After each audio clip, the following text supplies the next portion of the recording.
I am having a wonderful time here at South by Southwest.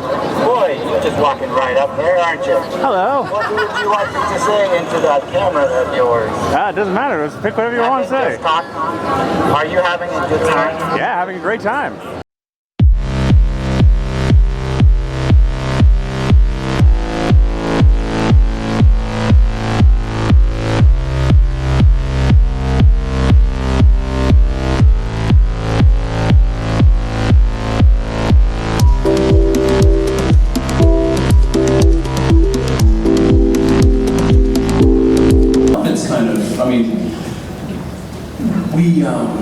We all lived together for 3 weeks out of my place in Bastrop at this bunkhouse. So, guys, feel free to jump in here.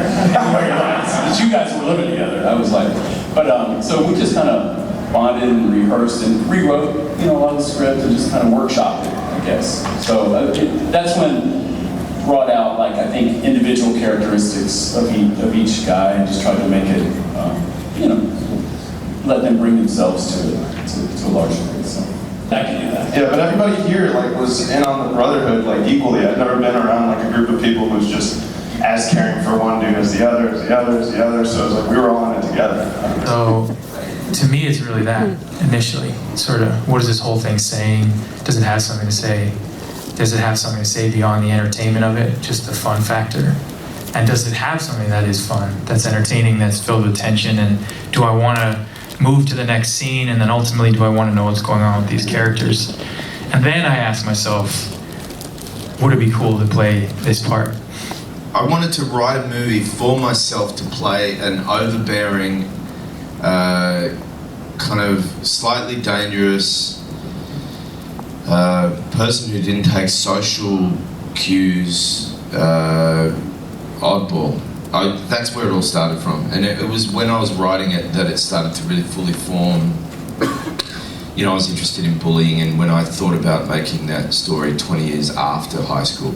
As an actor, as you get older, things change, your responsibilities diminish, you're playing more and more supporting roles, and I don't want to sit around and wait, you know what I mean? And I think if I have the ability to create something, I want to do that.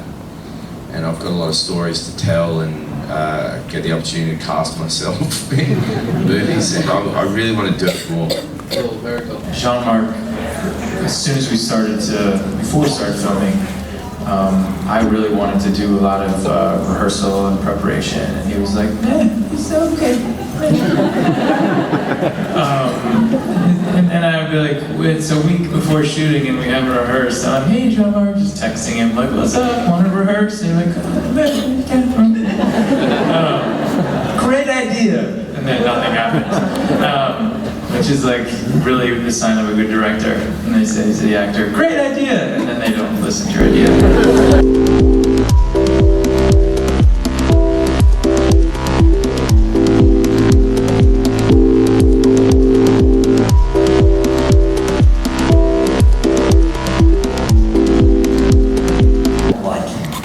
Surreal as you could possibly imagine, sitting in that very small circle looking at, these characters, these actors we adore, and these new faces, and they're coming together to tell this new story.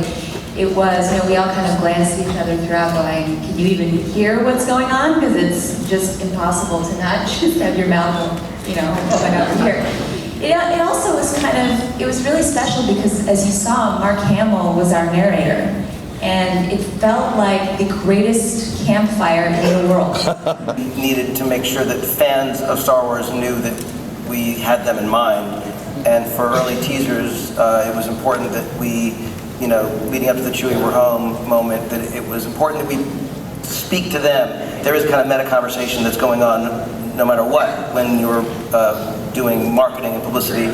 And I think you have to be aware of who the audience is and everything, but on the other hand, I think it's a disaster to be prescriptive and try and strategize. I think it has to be an extension of the movie making experience, which is as much about inspiration and a feeling as possible, and not so much a thing of well, this is what they will, because it's not about they, it's about all of us. It's you want to put yourself in the shoes of someone who doesn't know what's coming.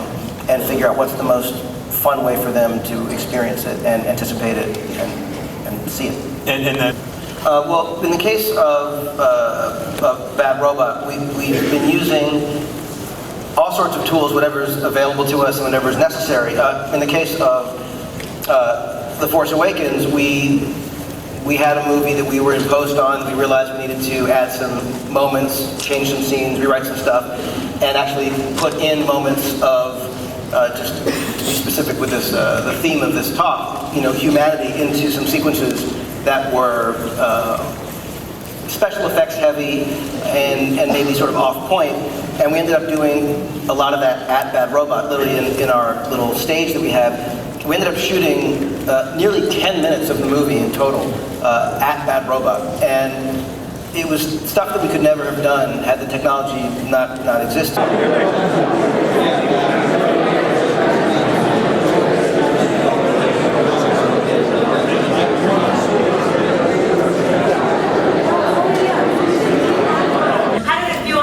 Years to come back as Pee Wee? Like, how did it feel to get back on the screen and just... It felt incredible. I mean, it felt incredible because I had so much support and help from people standing up here on stage. I keep coming back to them, but John Lee, if any of you make films, which I'm sure lots of people here make films, you have never ever been on a set, anything I've ever worked on with somebody so cool and collected and calm as John Lee. He never, ever, with nobody on the entire set ever lost him for one split second. He was amazing. Just not in front of you.